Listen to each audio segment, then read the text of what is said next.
Do you know of a stellar leader or an outstanding organization that deserves a proper shout out? Nominate them for IBJ's awards. From 40 in their 40s and Women of Influence to Nonprofit and Healthcare Excellence Awards, we're celebrating rising stars, seasoned leaders, and organizations making a difference. Discover which programs are accepting nominations now at ibj.com/nominate.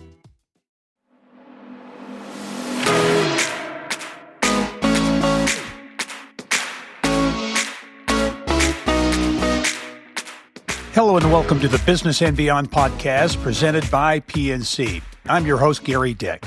Well, we have a special edition for you this week designed to recognize Indiana's rich basketball heritage in honor of Indianapolis hosting its record-tying 9th men's Final Four. We've been bringing you the Business and Beyond podcast since 2021. And if you're counting, that means we're inching closer to our 300th episode. Over those 5 years, we've spent a lot of time getting to know some of the biggest names in Hoosier basketball, from referees blowing the whistle to coaches on the sideline, to players on the court, and professional sports executives like Indiana Pacers co-owner Steve Simon, who now lives on the West Coast with a special place in his heart for his Indianapolis hometown. Been away a long time. I get to come back so often, like as much as I can, less in the pandemic, but the longer I'm gone, the more connected and rooting for and appreciative of Indiana, the Midwest, of Hoosier hospitality, the way we work together. That is different than a lot of places. And our DNA of the city and the state and Hoosiers and that kind of community becomes more and more inside me and resonates more and more. I think that's really interesting to hear you say that, because you obviously live in San Francisco, but have that affinity and that connection to Indiana, and it has grown stronger over the years, I guess, as you suggest. What is it about Indiana that really makes it a special place to a lot of people, but a special place to you?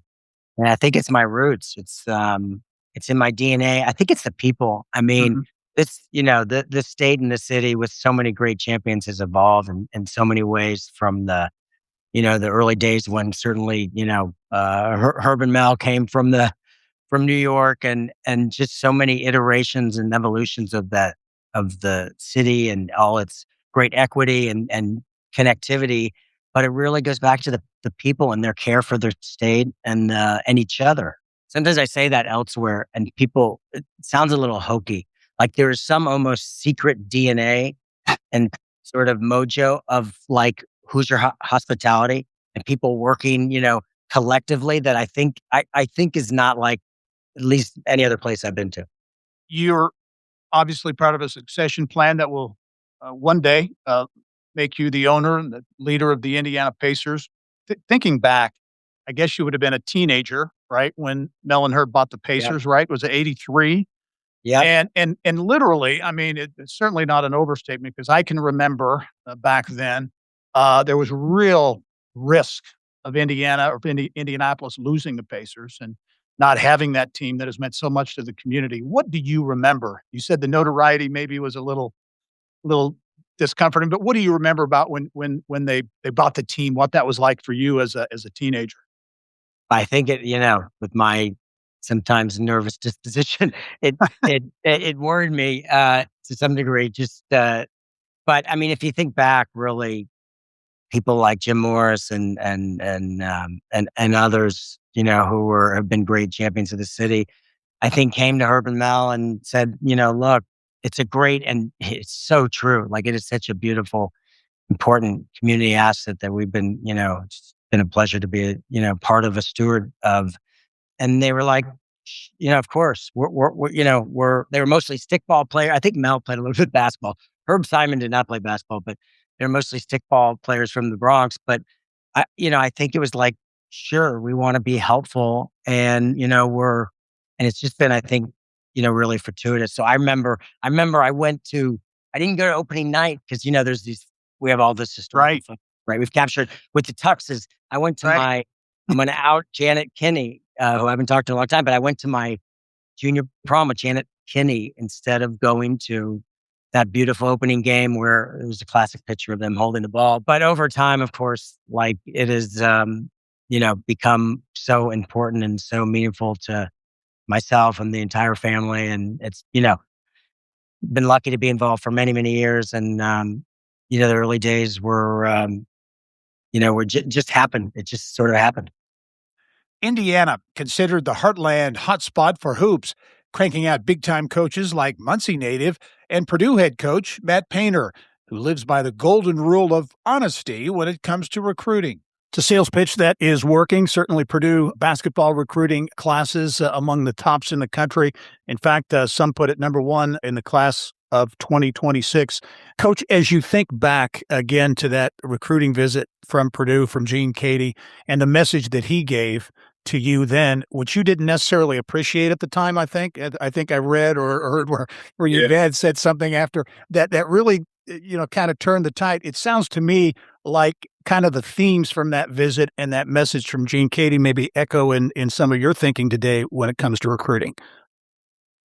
Yeah, no question. To be young again, right? Like how you thought and how you process things. And it's more of liking what you're hearing versus making a decision to do what's best for you. And I don't think as a young person, you can do what's best for you and really understand that because you haven't lived long enough. You got to have a good support group. You got to have people that understand that, whether it's a high school coach or an AAU coach or parents, or if you haven't been through the process and you don't quite get it, like that's really hard. And so when it got down to it, he said some very direct, honest things about waking up in the morning or getting a job if I didn't go to summer school and, just things, I wanted to hoop, I wanted to play pickup and have a good time.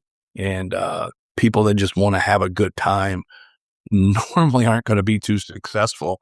And, I was very fortunate, a guy that, raised me and, a mom that raised me. They were diehard Indiana fans, but they were smart enough to understand why Indiana was successful in the discipline that Coach Knight had and the program that he had. Purdue had a lot of the same qualities. And I don't think Purdue had gotten the same guys through the years. And when they did, like with Troy Everett and Todd in the late 80s, and, you saw what they were capable of and you saw the success that they had. And that was a real big influence. Those guys and their success was a real big influence on me deciding, to go to Purdue. But it was also, I think the statement was made that, I definitely need Coach Keady more than he needs me. And he was the only person that came into our living room that 100% hit me between the eyes with stuff and it was straightforward. And that's what I've always tried to, to do, because I've seen how his honesty and his approach have been good for people and gave them a foundation to move on in life, because you're going to hit, speed bumps. You're going to have a lot of adversity. And once you can learn to handle that adversity and use it as a positive and a positive spin to learn things, is no different than anybody saying what's the silver lining of your struggle, and whether you're losing a game or you have a season or whatever, in life. And you got to be able to do that, and you got to be able to handle those things appropriately. But if you don't have the right guidance, you don't have the right environment, it's really, really tough to get. So I was fortunate that I did have that, and I made that decision to go to Purdue. And I always say, let Purdue work for you. We have a lot of great people at Purdue. Let it work for you. And I think guys have seen that after they've left our place, that we're not done with them. And your career's over, but we're not done with you, and we're here to help in any capacity we can. But if you're going to sit there and hurt yourself and not put yourself in good positions, you're just making it difficult and then blaming people and things of that nature. I mean, you got to get out of your own way and get over yourself. And once again, when you get into the real world after professional basketball, you got to become part of a team.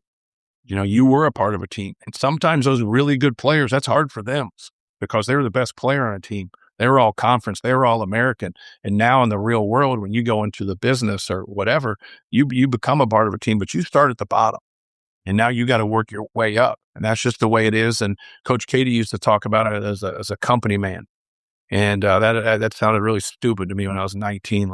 He goes, learn to be a company man, learn to do what's best for the company, come early, stay late, and you'd be surprised how much that helps you. Then there's the evolution of the women's game. We caught up with Fever legends Tamika Catchings and Lin Dunn to get their take on the state of the game now versus back in the day. What do you think about where the league is now? Because obviously seeing some tremendous growth, visibility, certainly the Caitlin Clark phenomenon, very close to home here. But how would you, and you're, to me, you're on that Mount Rushmore of WNBA people. Give us your take on where the league is now and kind of what's next. I love the players that have come in. I love the growth of the game. There's obviously highs and lows, and my team is the Indiana Fever, so I'm still diehard into that. And some of the struggles we've had as of late with the injuries. Yeah. But to know that the growth and to see the trajectory of adding more teams by 2030, having 5 more teams. Now I'm like, okay, the players, really making sure that we are getting the cream of the crop and making sure that the WNBA stays the premier league in the world, that players, no matter which country they come from or the United States, that they want to come and play in the WNBA and have an opportunity to be a part of it. The growth, you see the numbers, you see social media numbers, TV deals.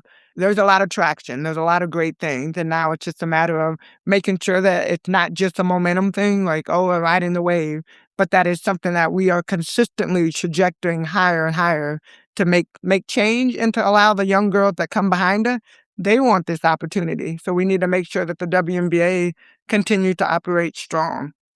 How would you assess the state of the women's game? Because, as I look at it, and certainly this year, in the college game, closer to home, IU certainly got a lot of attention. But if you look at the TV viewership numbers, record numbers on ESPN for the Final Four and the tournament, I think at the pro level, I think the draft, maybe WNBA draft got record numbers as well. How would you assess the state of the women's game? Seems to be in a pretty good place.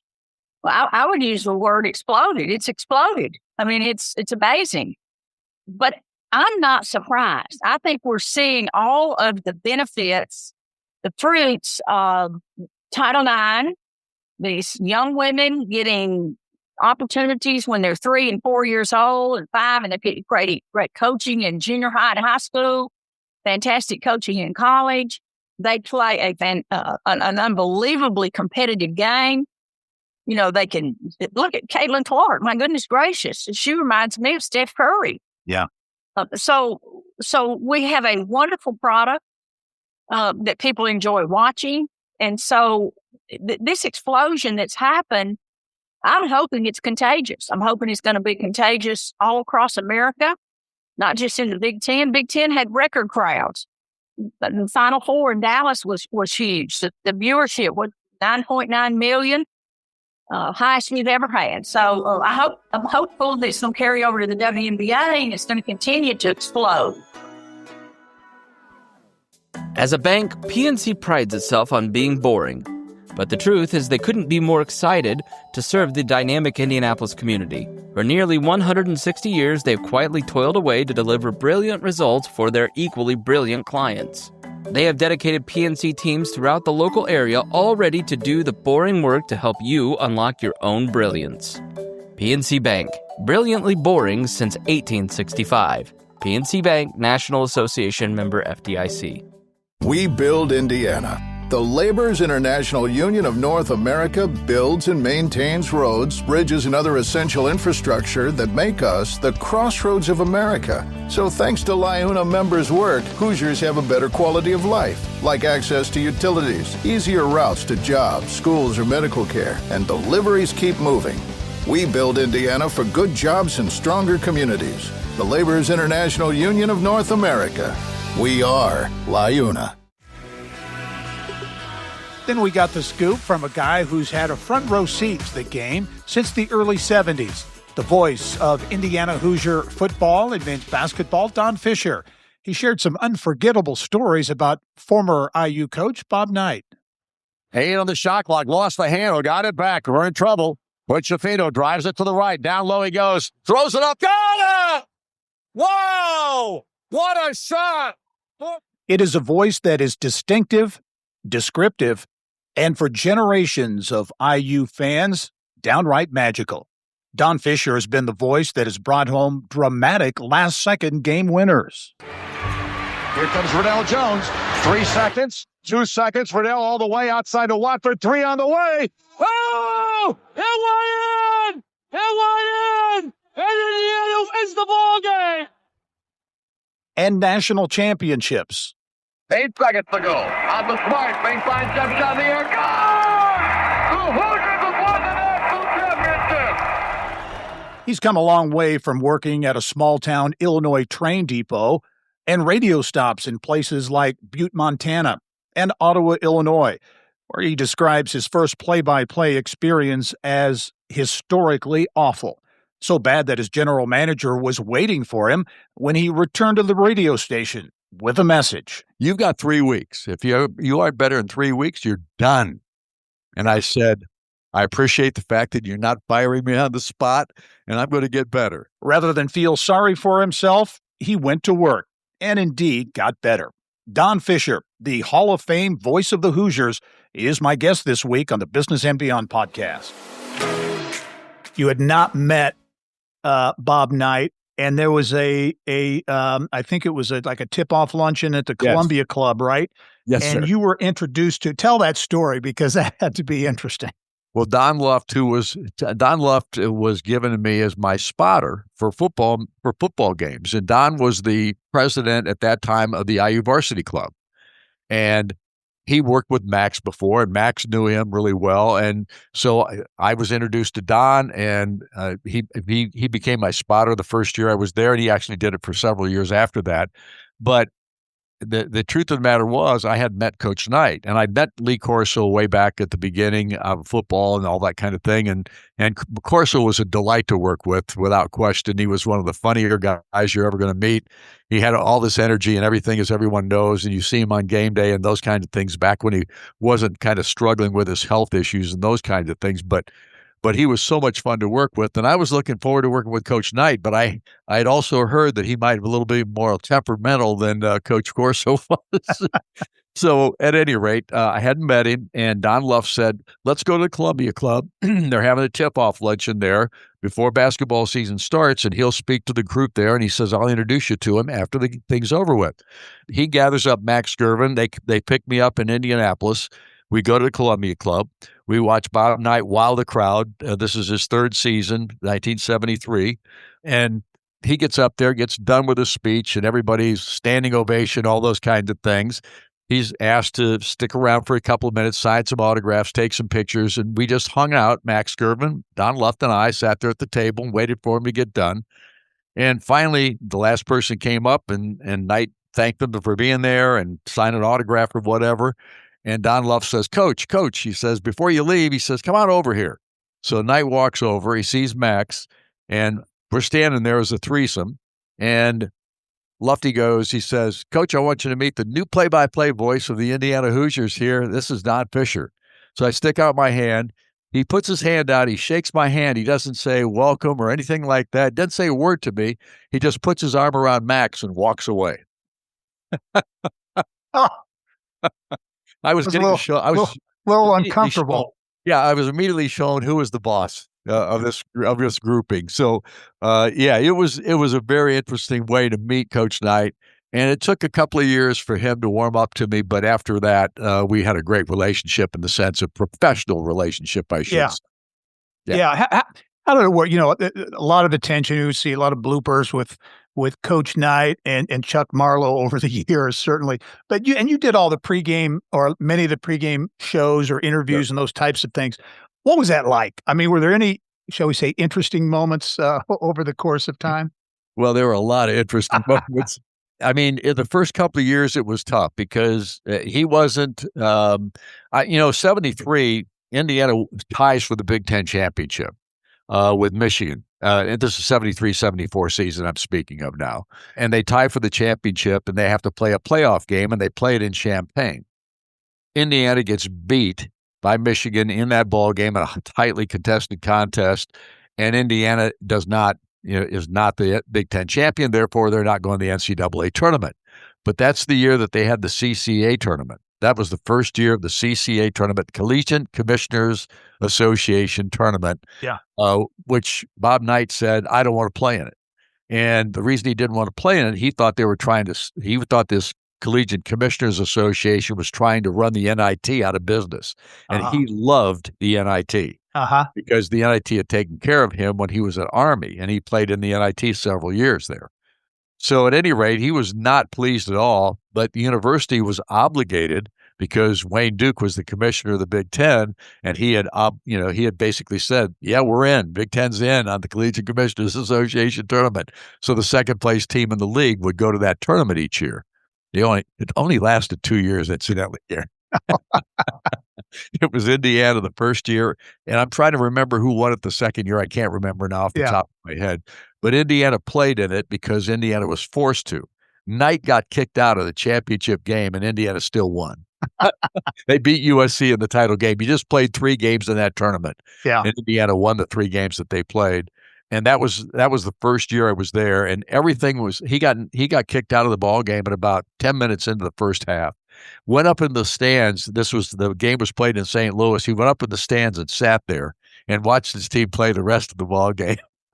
You were supposed to be out of the arena if that happened. You were supposed to either be in the locker room. You were not supposed to be in the stands. He sat in the stands, but he got booted on purpose. Yeah, on purpose. That's great. That's great. There were so many different things, Gary, with him though. He didn't want to do a talk show. Yeah, for up until 1981.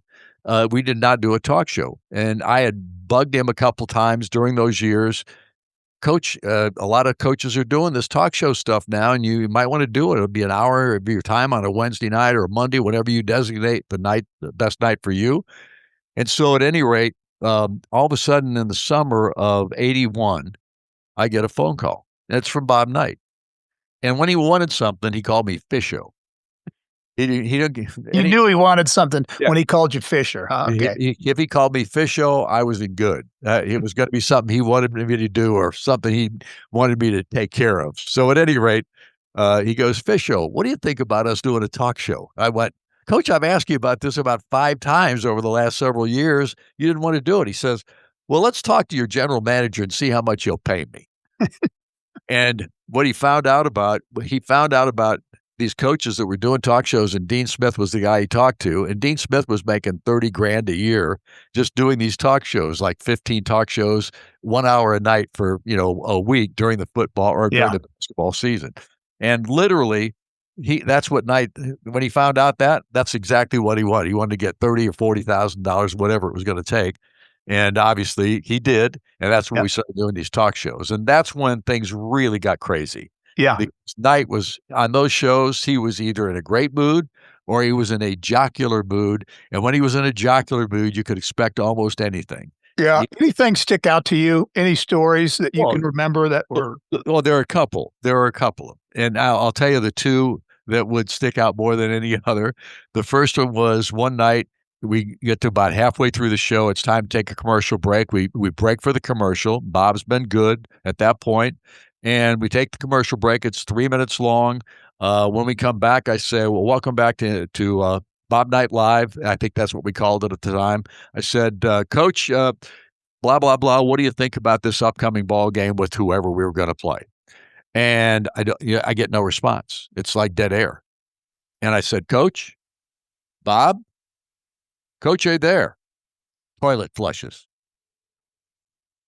He stuck the microphone up to the toilet and flushed the toilet. So I have no idea if he actually did what his duty was at that point or not. All I know is, and of course, I burst out laughing because I got nothing else I could do. Right. What am I going to do? Coach, that's off. I'm not going to say that. So at any rate, I laugh. He starts laughing. And of course, we have a good time the rest of the show. So that was the first one. The second one was toward the end of the talk shows. This was 97 or 98, someplace in there. And by this time, and here's the other thing, during these talk shows, he had a microphone. He sat on the couch next to him.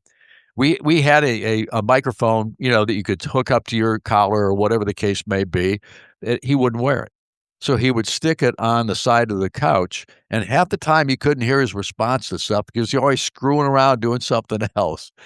So, it was always something going on with the talk show. One night he took a shower in commercial break.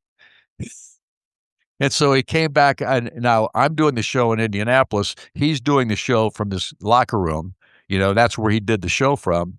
And literally, he knew what he was doing. He was toweling off. We're doing this during the show, during the commercial exactly, break. Yeah. Exactly. But in the later years, he was doing it from his home. And he would get to his house at 7 o'clock.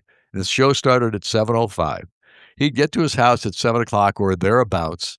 He'd sit down and he would start dinner because his wife would be making him dinner at that point, and he would be eating his dinner for the first 10 minutes of the show, answering questions with his mouth full. I mean, it was those kinds of things that he did. But the funniest one of all, one night, and he had a phone that he could sit in a cradle so that it was basically, he didn't have to touch the phone. He was just sitting there eating or whatever he was doing. So he takes this thing during a commercial break out into his garage, and he starts working on a shotgun in his garage. He's got a concrete floor, and he's got the shotgun in a vise. Because I asked him about this after the fact. Yeah. Because I'm not seeing it at that time. But he's answering a question, and apparently while he's doing something with the shotgun, he releases the barrel of the shotgun, and it slams on the concrete floor. It sounded like a gun going off almost. Oh my gosh. Yeah. And he goes, O-S. Yeah. H-I-T. And then I had to write letters to all our radio affiliates because everybody's ticked off because he used that word. You got it on the air. Yeah. Yeah.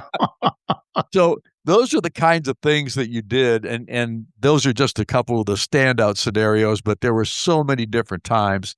We did a pregame show one time where we were over in Champaign, Illinois. He's laying in a canopy bed. This hotel that they were staying at was, I can't remember the name of it, but it had a canopy bed, and he had a canopy bed.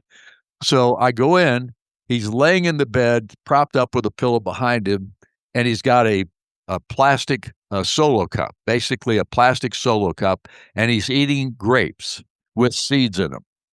And we start the show, and he's eating these grapes, and I said, Coach, you want to stop eating grapes? No, just go on, Fischer, get it done. So I basically he starts spitting the seeds while he's answering a question. So you can hear him spitting the seeds. He spits the seeds in the end of the solo cup, and it's plastic, so you can hear every one of them hit. I mean, it was that kind of thing you were dealing with. But what were you going to do? You know? Yeah. This is the most successful college basketball coach at that juncture in history, and he was able to do whatever he wanted to do, and you had to deal with it. And finally, we got a firsthand account of what it's like to wear the stripes and blow the whistle on college basketball's biggest stage. Indy's Bo Boroski, an NCAA Final Four veteran, now retired, talking about getting the call and what it was like refereeing the Final Four during COVID. What was it like getting the call? How were you notified and you found out that you indeed were going to work a Final Four? Yeah, two different ways. One being in the pandemic, of course, but the first one, everybody knew that you got a phone call between 2 p.m. and 3 p.m. on the Monday following the Elite Eight.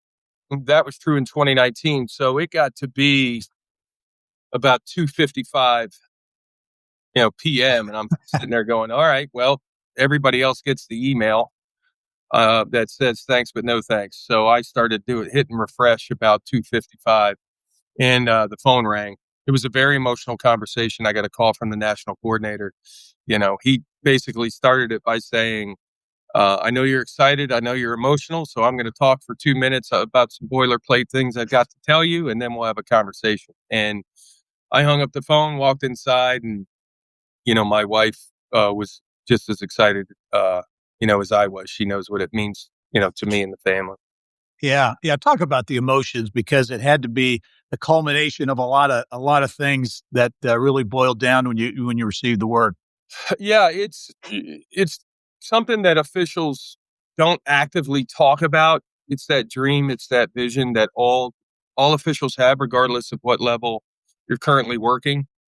And I don't think bad luck's the right word, but it's a situation where we just, work each game. If you're fortunate enough to move on, when you look at the NCAA tournament, it's 100 officials coming out of a pool of somewhere between 1,100 and 1,200.